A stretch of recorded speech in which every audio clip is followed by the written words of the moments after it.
Welcome to my kitchen. Today we're going to work on the second recipe of the meal prep series, Week of a Simple Menu. This is the recipe for the red potato salad. Not a lot of ingredients, but lots of flavor, and it's very versatile. I've washed the potatoes, and that's 3 pounds of red bliss potatoes, and I just put them in the colander to drip dry. You want to make sure that they're really clean. And when you cut them up, you want to make sure that you try to keep them as close to the same size as possible.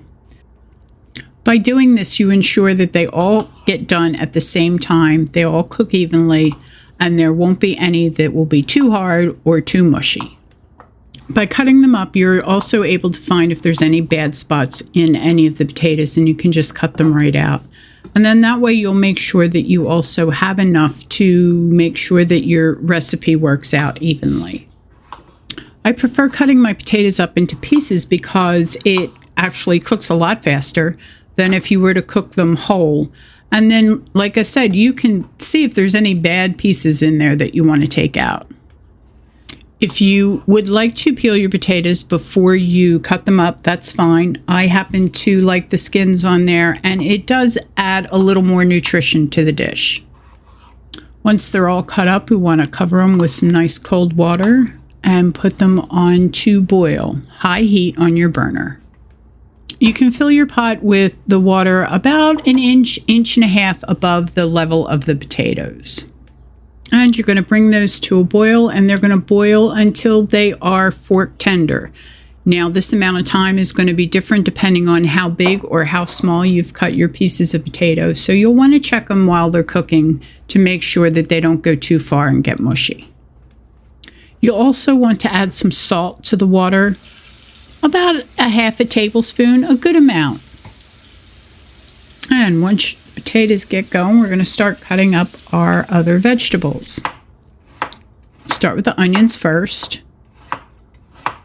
I like the pieces to be on the bigger side. It adds a nice texture to the salad.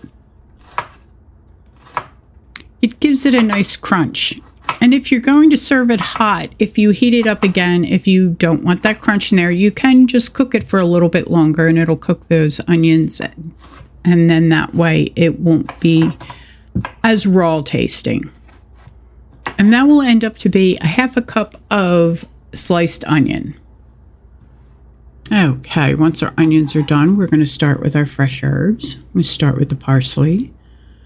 I would take the bigger stems out. Sometimes they're a little tough. And the smaller stems are nice because they do still have a lot of flavor in them, but they're a little softer.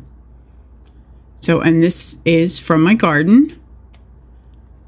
It's wonderful to have fresh herbs to choose from outside. Got to make sure you wash them, though. You want to make sure that they're nice and clean. There's nothing that'll ruin a dish more than a couple grains of sand because you didn't clean your herbs. So we're going to get those cut up. Not super small pieces, but smaller pieces. You don't want to get a big parsley leaf in your mouth. So cut those up relatively small. And that's going to be 1/4 cup of fresh parsley. We'll get that cut up. Okay, once we get the parsley cut up, we will get the basil cut up and in there. And the same with the basil. I would not put any of the stems in there. I just prefer to just use the leaves on the basil. So get the leaves off the stems, get them stacked up. This should have been washed too. Make sure this is nice and clean. And then we want them about the same size. You know, smaller pieces, not too big. And that's also 1/4 cup of fresh basil. And get that going. This is so nice. You don't need a whole lot of herbs to make this nice and fresh. It gives it a really, really nice flavor.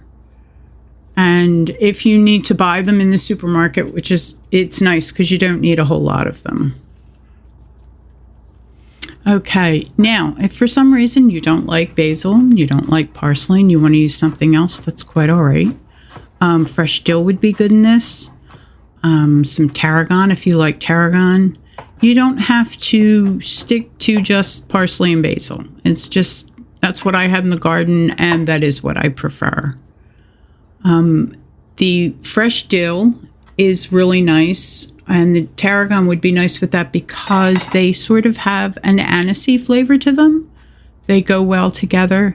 If you like cilantro, you can use cilantro. It's not one of my favorites, so I don't use that. But any fresh herb in here would be really nice. And then we're going to move on to the jalapeno pepper. And that is completely up to you. If you want to put a regular green pepper in there, that's fine too. It's just I thought I'd put a little spin on it and do something different. So I'm going to use the jalapeno pepper. I am going to take the ribs and the seeds out of the pepper. I don't want them really hot. I just want to get that nice pepper flavor. If you would like to eliminate the pepper altogether, that's fine. You could put some celery in there. That would give it a nice crunch. And that would give it a nice, add to the texture for sure.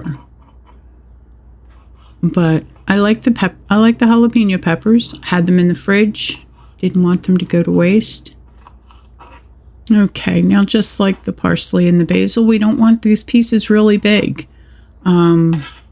I'd say about like 1/8 of an inch square piece would be the right size.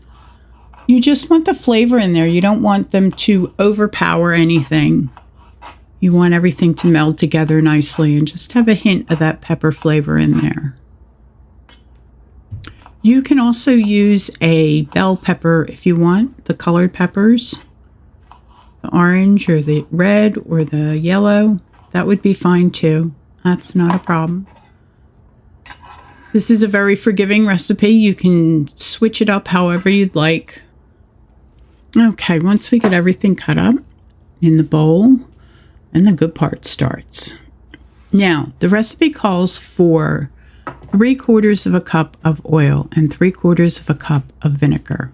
And you want to put these in at different times in different amounts. So we're going to start with 1/4 of a cup of vinegar in with the veggies. Then we're going to get the salt and pepper in there, which you want to put the majority of the pepper in now and less salt in now. So like 1/2 teaspoon of your salt can go in here. You want to put 1/2 cup of your oil in here. What it ends up to be is you want your hot potatoes, when you put those in, you want them to get a burst of flavor. And by putting more vinegar on those at that point and more salt, they're gonna suck up all that flavor, and that's where you want it. You don't want all the salt in your dressing. You want them more on the potatoes. So we're going to give this a stir here. And make sure it's mixed up really well. And when your potatoes are done, you're going to drain those off. And you want them, it's called fork tender. So if you take a fork or a knife and you poke them, and it just goes in with no resistance. You don't want them mushy because then it breaks up and it just doesn't have a nice texture then. So if they need to cook a little bit longer, let them cook until they're right where you want them, right at fork tender. Once the potatoes are done, what you want to do is you want to drain them in your colander, and you want to let them drip and get most of the water off of it. You want them to dry a little bit before you put them in your bowl with your other veggies. And here's where we're going to put the rest of our vinegar on. Now it should be about 1/2 cup of vinegar that you're going to pour over the potatoes. Like I said, it's going to absorb them, and the rest of the olive oil can go in. And then you can add the rest of your salt and more pepper if you'd like. That's up to you. Next, you want to give it a good toss. You want to make sure that it's coated in the dressing and everything is evenly distributed. And then you want to let it set for a while before you eat it. About an hour is good. Then the potatoes have a chance to soak up all the dressing and all that good flavor. You can serve this warm or cold. You can heat it up with the grilled sausage and peppers if you want. You can serve it with bacon and an egg, or you can have it cold with some tuna fish. I like to store it in a glass container in the refrigerator. It does last quite a while if you can keep it in the house. Everybody's really going to enjoy this one. It's very versatile. Thanks for watching. I hope you enjoy this recipe and I hope you give it a try. Let me know how you decide to use it.